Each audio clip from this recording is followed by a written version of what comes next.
A filosofia ocidental, na forma que ela assumiu em nossa cultura, foi inaugurada por Sócrates, Platão e Aristóteles. Esses três filósofos gregos acreditavam que é preciso encontrar a explicação da realidade do mundo nele mesmo, e não na religião ou na mitologia. Questionavam assim a validade do pensamento mítico. Para Sócrates, Platão e Aristóteles, o primeiro compromisso imposto pelo exercício do conhecimento é o compromisso com a verdade, tal qual ela se revela ao homem que aplica a razão na sua descoberta.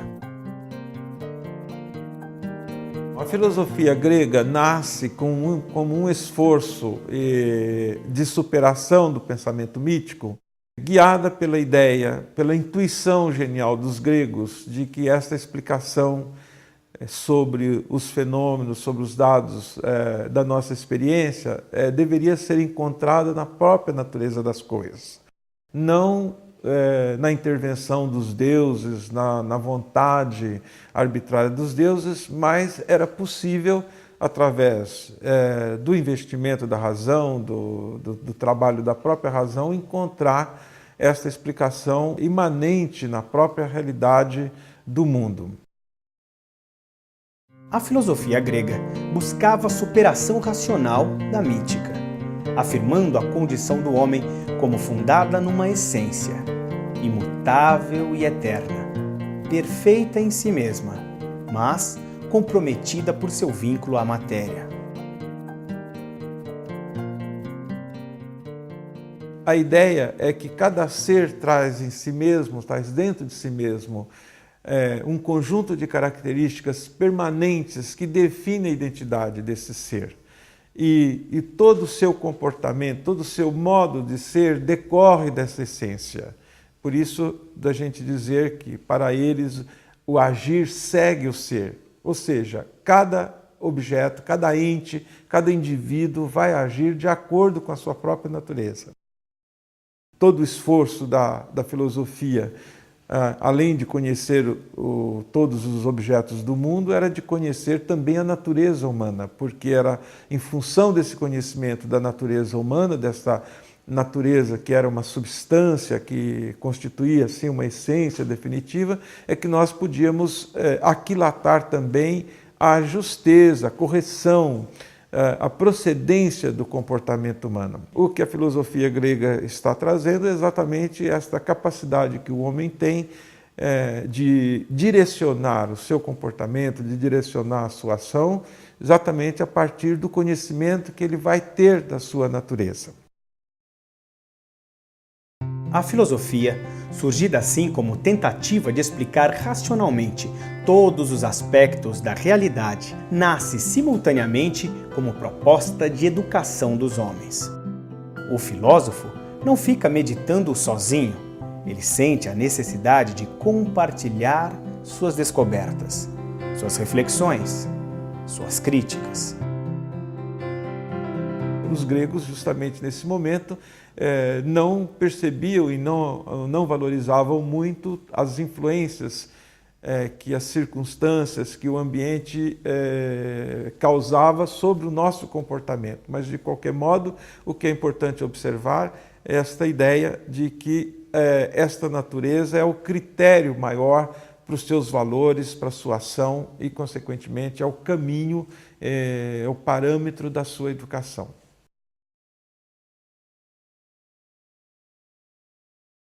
Que a filosofia, quando nasce na Grécia, ela nasce intimamente articulada com uma pedagogia. Ela é uma paideia, ou seja, é uma proposta de acordo com a qual nós deveríamos estar usando a nossa capacidade de conhecimento, né, para a educação do indivíduo ao longo da sua existência. Os predecessores de Sócrates, conhecidos, portanto, como pré-socráticos, são os primeiros a questionar a validade do pensamento mítico.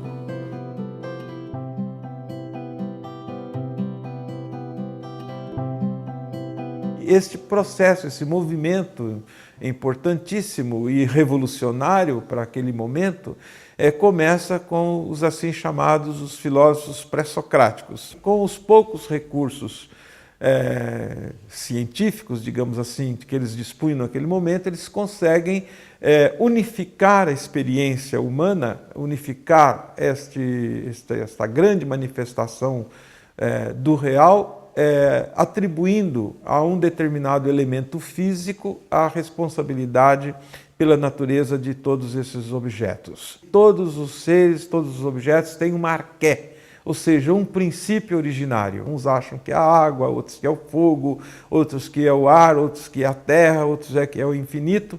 Isso não faz a diferença, o importante é justamente este princípio ordenador da multiplicidade da experiência.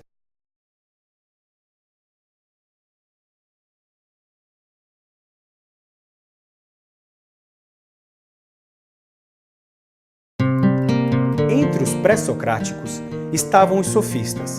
Esse grupo de filósofos teve o mérito de reconhecer a importância dos sujeitos humanos, já que, para eles, o homem é a medida de todas as coisas.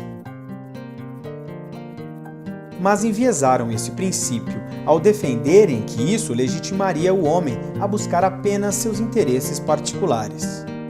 Sócrates, em oposição a essa visão egoísta, acreditava que é preciso que se leve em conta o interesse comum de todos e as referências universais que são dadas pelo conhecimento. Defende que nosso compromisso deve ser com a verdade e não com a mera utilidade pragmática. Para ele, devemos conhecer o bem e a verdade e, com base nela, agir de forma justa. Sócrates vai ver na posição dos sofistas um pragmatismo muito grande, um grande convencionalismo, e a busca de um conhecimento muito interesseiro, sobretudo para as finalidades políticas daquela época, e vai propor, ao contrário, o uso do conhecimento única e exclusivamente compromissado com a busca da verdade. Com Sócrates, a filosofia então se transforma literalmente numa grande pedagogia, né? Na formação da juventude, na formação dos espíritos para o exercício do conhecimento. A posição do Sócrates é conhecida na história da filosofia como sendo a de um intelectualismo moral. Ou seja, com base no conhecimento racional, no conhecimento sistemático, que nós podemos encontrar as diretrizes para o comportamento humano, para o comportamento ético, para o comportamento político. Nesse sentido, Sócrates desenvolve uma pedagogia da inteligência, uma pedagogia da racionalidade, partindo da ideia de que todos os indivíduos, até os mais simples, trazem dentro de si todo esse potencial do conhecimento.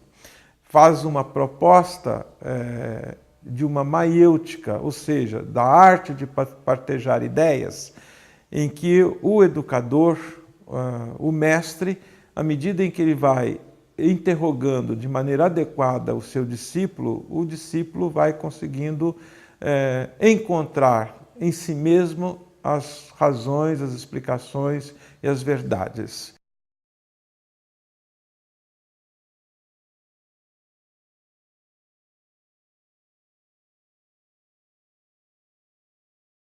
Isto custou caro a Sócrates, que foi condenado pela sociedade ateniense exatamente por estar propondo esta educação revolucionária da juventude, que obviamente ia contra as propostas e as ideologias vigentes que decorriam da mentalidade mítica que ainda resistia ao avanço da cultura grega naquele momento.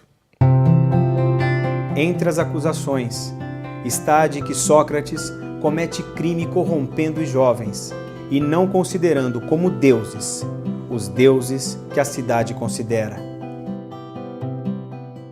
Platão, discípulo de Sócrates, vai procurar implementar a proposta filosófica de seu mestre e constrói uma sofisticada teoria do conhecimento, de acordo com a qual existiria num mundo superior, num plano superior, um mundo das ideias, e com as quais conviviam também as nossas almas, que já estavam lá de toda a eternidade.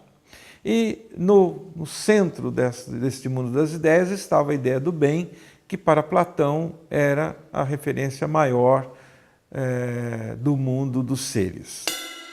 No mundo das ideias de Platão, havia uma ideia para cada espécie de seres. Existia uma ideia de árvore, que era a essência verdadeira de árvore. As árvores aqui da Terra não passam de cópias imperfeitas daquela ideia. Elas participam de sua perfeição, porém, nunca chegam a igualar-se a ela. No entanto, uma vez encarnadas, e esta encarnação era uma espécie de necessidade que o Platão não tem como justificar, uma vez encarnadas aqui no mundo, os homens vão resgatar, vão aceder novamente a esse mundo das ideias através do conhecimento. O conhecimento é exatamente esta volta ao mundo inteligível a partir do impacto das experiências sensíveis que ele vai tendo aqui no decorrer da sua existência. Todo o papel da pedagogia, todo o papel da filosofia para as pessoas é exatamente tentar refazer este caminho de volta, tentar suscitar a lembrança destas ideias, uma vez que é pelo conhecimento dessas ideias que nós temos acesso à verdade. Então, eu vou saber o que é o amor, vou saber o que é a igualdade, vou saber o que é a justiça, porque essas ideias já existem de toda a eternidade. Chegando ao mundo das ideias, nós temos o conhecimento verdadeiro, a partir do qual nós podemos também direcionar o nosso comportamento, o nosso modo de agir aqui na existência terrestre.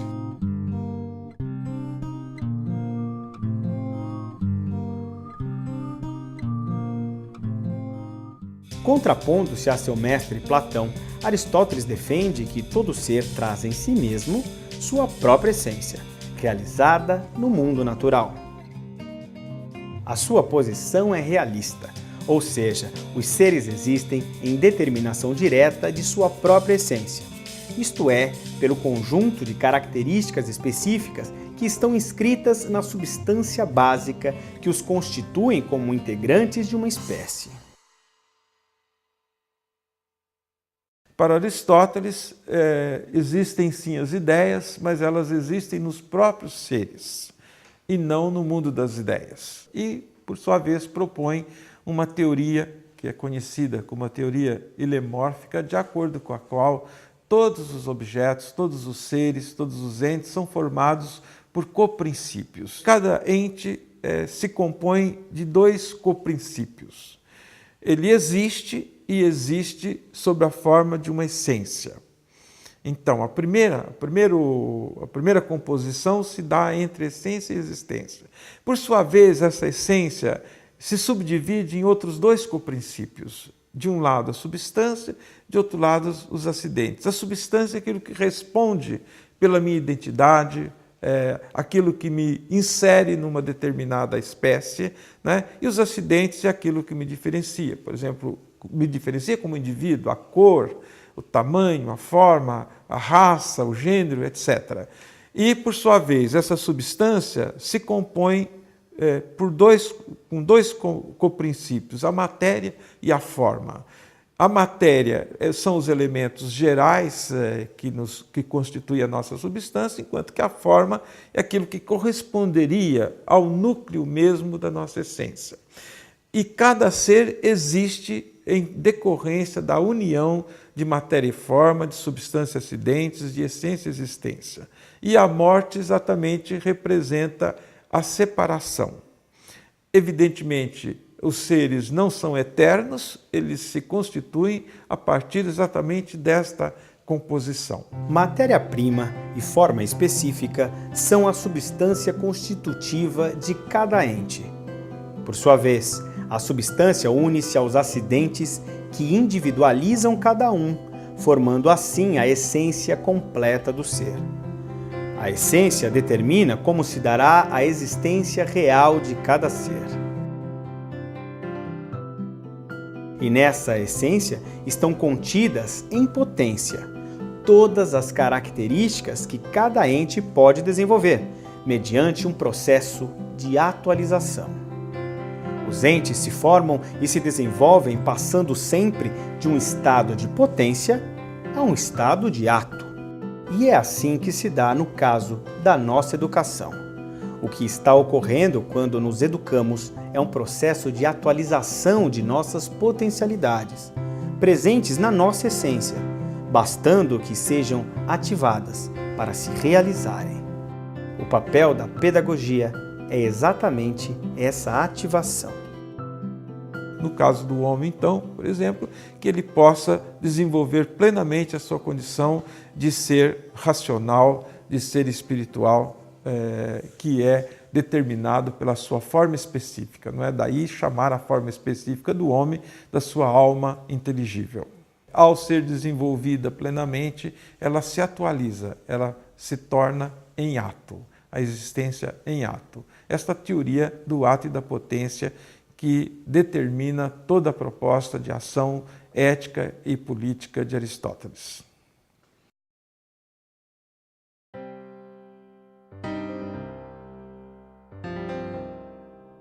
A expansão do Império Romano por terras banhadas pelo Mediterrâneo fez com que duas culturas, até então isoladas, a judaica e a grega, entrassem em contato. Um encontro que provocou importantes mudanças nas concepções de mundo. O cristianismo entra em cena com sua síntese cultural, originando-se como movimento social e religioso. O cristianismo incorpora os princípios fundamentais do pensamento grego. Através do cristianismo, esses princípios são legados ao Ocidente. Com as conquistas do Império Romano e a universalização do mundo mediterrâneo, esta filosofia grega vai ter papel importantíssimo na constituição da cultura ocidental. E é nesse momento, no início da nossa era, que vai entrar em cena também o cristianismo, que vai fornecer os principais educadores, os principais formadores da sociedade, da nova sociedade europeia que vai se constituindo. Santo Agostinho nasceu e cresceu no norte da África, então sob domínio dos romanos. Filósofo, teólogo e bispo da Igreja Católica, serviu-se da filosofia platônica para apoiar a teologia e a moral cristãs. Santo Agostinho faz a releitura da filosofia de Platão, incorporando seus elementos idealistas à luz das categorias do pensamento cristão. Nesse sentido, introduz a ação criadora de Deus, que cria deliberadamente as almas humanas, e o mundo das ideias, na verdade, é o mundo da consciência divina. Para Santo Agostinho, o nosso conhecimento não se dá por reminiscência, já que não convivíamos com o mundo das ideias, mas se dá por iluminação. É através da iluminação da consciência divina que a consciência humana é capaz de chegar ao conhecimento das ideias. Santo Tomás de Aquino, frade dominicano e teólogo italiano, buscou elaborar uma síntese entre aristotelismo e cristianismo. Sua obra monumental tornou-se a própria referência filosófica da teologia católica. Por sua vez, Santo Tomás de Aquino, já no século XIII, vai fazer uma leitura cristã da filosofia de Aristóteles, introduzindo fundamentalmente o elemento da criação divina. Ou seja, as essências não existem de toda eternidade, mas foram criadas por Deus por ato deliberado de sua vontade onipotente.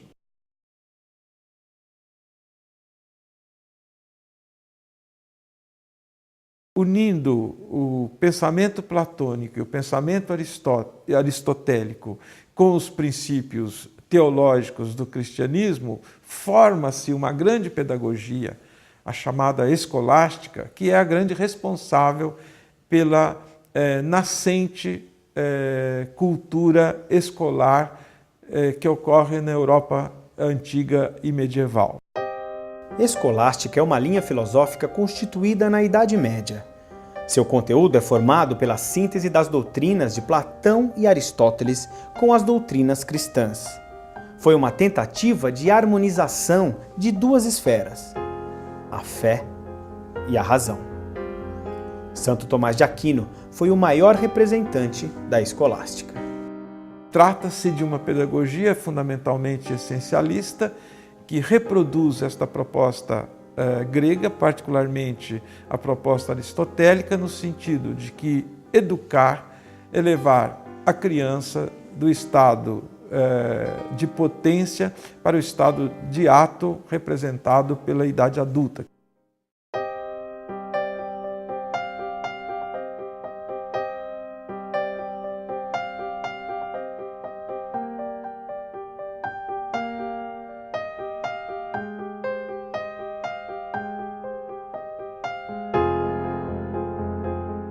Durante toda a Idade Média, o pensamento filosófico e o pensamento pedagógico estarão profundamente marcados por estas premissas da filosofia grega. Nós estamos diante, novamente, de uma filosofia essencialista, ou seja, e particularmente no caso do homem, o que importa é agir de acordo com a essência humana, com a natureza humana, que é justamente conhecida através do processo de abstração, do processo do conhecimento.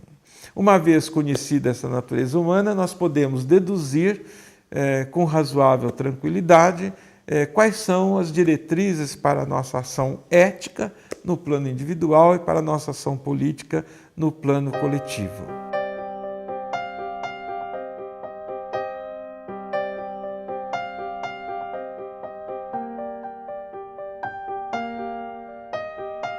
A filosofia de perfil metafísico, tal como acabamos de descrever, baseada nesta concepção das essências, foi predominante no período medieval da cultura do Ocidente. Hoje, esta perspectiva, filosoficamente, foi bastante criticada e é mesmo superada.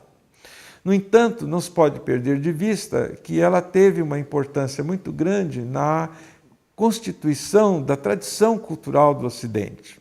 Haja vista, por exemplo, a importância da participação da pedagogia dos jesuítas, por exemplo, na formação da cultura brasileira. Certamente hoje nós não pensamos mais em termos de essências. Hoje nós temos uma ideia bastante diferente, mas a tarefa da filosofia, a missão da filosofia, o papel da filosofia continua sendo o mesmo, que é, diante deste espanto que nós temos frente à própria existência, de procurar o seu significado. Se é verdade que não mais explicamos as coisas e o homem pela perspectiva da filosofia grega, continuamos enfrentando ainda hoje os mesmos problemas enfrentados por esses primeiros filósofos. Continuamos buscando respostas para eles até hoje. Por exemplo, somos mesmo capazes de conhecer a verdade? Como organizar a cidade, a polis, para que possamos viver de forma digna? Quais são os nossos principais problemas? Qual é o sentido da vida? As respostas filosóficas formuladas pelos homens ao longo da história mudam muito, mas as questões que as fizeram brotar permanecem. E, igualmente, a educação continua com o mesmo desafio, que é de levar o homem, a partir dessa sua experiência, a partir de sua experiência histórica, a encontrar os caminhos mais adequados da sua existência, de forma que ele possa ter uma existência melhor, se realizando, se tornando mais feliz.